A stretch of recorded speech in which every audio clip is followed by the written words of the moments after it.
Well US visa का सपना किसका नहीं होता। सिलिकॉन वैली में जॉब, खुद का स्टार्टअप, कैंपस में सेल्फी और नेटफ्लिक्स की ओरिजिनल लोकेशन को एक्सप्लोर करना और कुछ नहीं तो सस्ते आईफोन लेके आना। कई लोगों के लिए ये सपना सपना भी रह सकता है।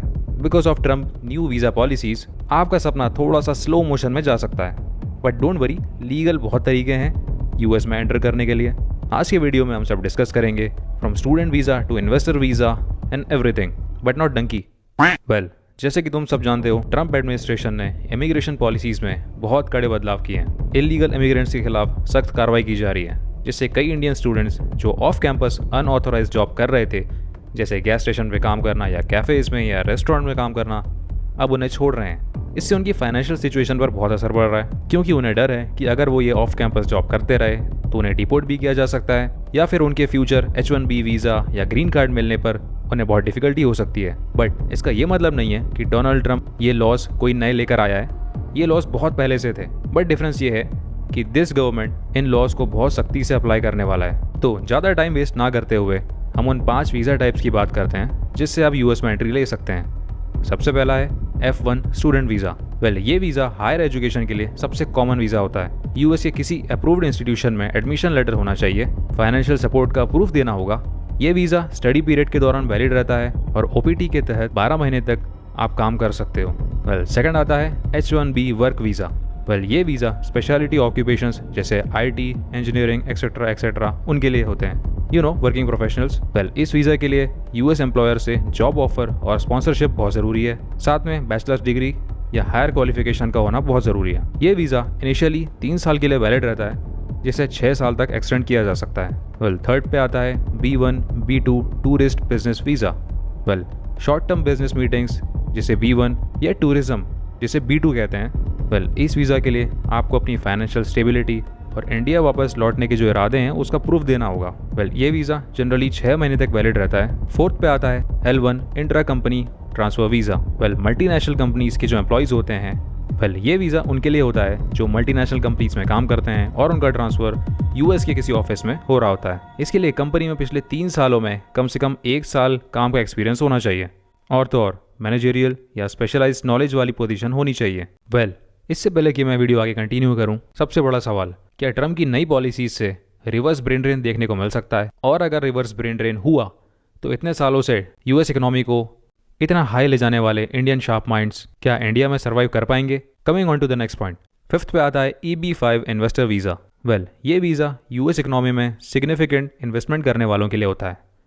कम से कम 1.5 मिलियन या टारगेटेड एम्प्लॉयमेंट एरियाज में $8 लाख का इन्वेस्टमेंट होना चाहिए, और तो और आपकी इन्वेस्टमेंट से कम 10 full time US jobs create होनी चाहिए। आपके सक्सेसफुल होने पर आपको परमानेंट रेसिडेंसी, जिसे ग्रीन कार्ड भी बोलते हैं, वो मिल सकती है।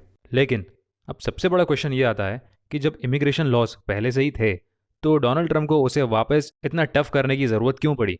देखो, मेरे हिसाब से इसमें यूएसए के लिए बहुत सारे प्रोज भी हैं। सिंपल लॉजिक है, अगर कम लोग बाहर से आएंगे तो लोकल अमेरिकन के पास बहुत ज़्यादा जॉब होंगी, उनके पास ज़्यादा अपॉर्चुनिटीज़ होंगी, खासकर उन इंडस्ट्रीज़ में जहाँ इमिग्रेंट्स कम सैलरी पर काम कर लेते हैं।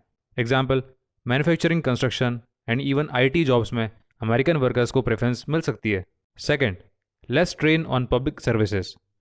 कम इमिग्रेंट्स का मतलब कम कंपटीशन स्कूल्स, हॉस्पिटल्स और पब्लिक बेनिफिट्स के लिए। अमेरिकन टैक्स पेयर्स को लगता है कि उनका पैसा सिर्फ उन्हीं लोगों पे लगना चाहिए जो यहाँ के लीगल सिटीजन्स हैं।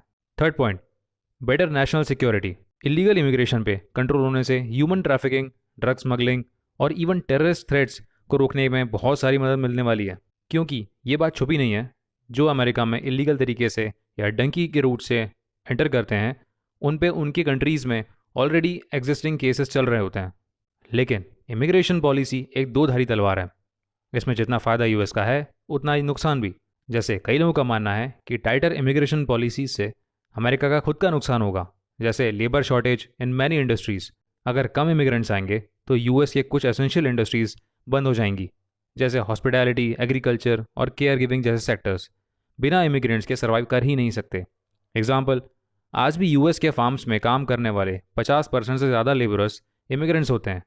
इनोवेशन एंड टेक इंडस्ट्री का स्लो डाउन। दोस्तों, अमेरिका के सिलिकॉन वैली को देखो, माइक्रोसॉफ्ट, गूगल, टेस्ला, इनकी CEOs या फाउंडर्स सब इमिग्रेंट्स या इमिग्रेंट्स बैकग्राउंड से होते हैं। एग्जाम्पल, अगर H1B वीज़ास और ग्रीन कार्ड्स कम कर दिए तो यूएस का टेक इंडस्ट्री बहुत बड़ा टैलेंट लूज़ कर देगा। Third, economic slow down. हर कंट्री की इकोनॉमी का एक बड़ा फैक्टर होता है young working population. Stricter immigration से अमेरिका में एजिंग पॉपुलेशन का इशू और बढ़ सकता है। एग्जाम्पल, जापान का केस देख लो।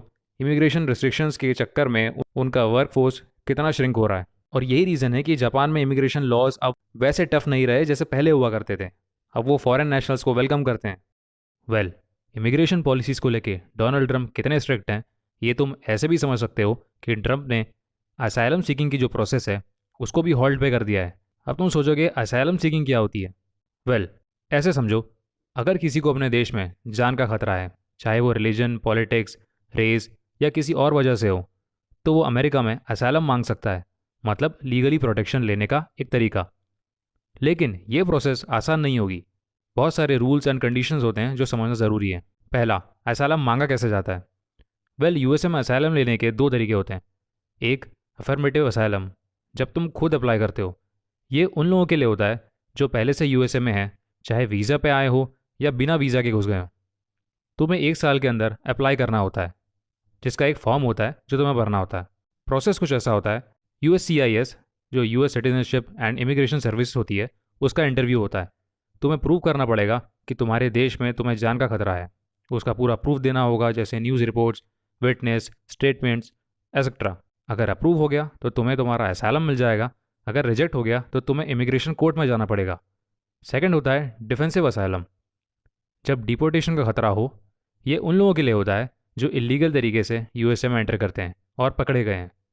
ये लोग इमिग्रेशन कोर्ट में जाके सामने असाइलम क्लेम कर सकते हैं। वेल, इसका प्रोसेस कुछ ऐसा होता है। कोर्ट हियरिंग होती है जिसमें जज डिसाइड करेगा कि असाइलम मिलेगा या नहीं। तुम्हें स्ट्रॉन्ग प्रूफ दिखाना होगा कि तुम्हारे देश में वापस जाना डेंजरस है। अगर जज रिजेक्ट करे तो अपील करने का एक ऑप्शन होता है। असाइलम मिलने के बाद क्या होगा।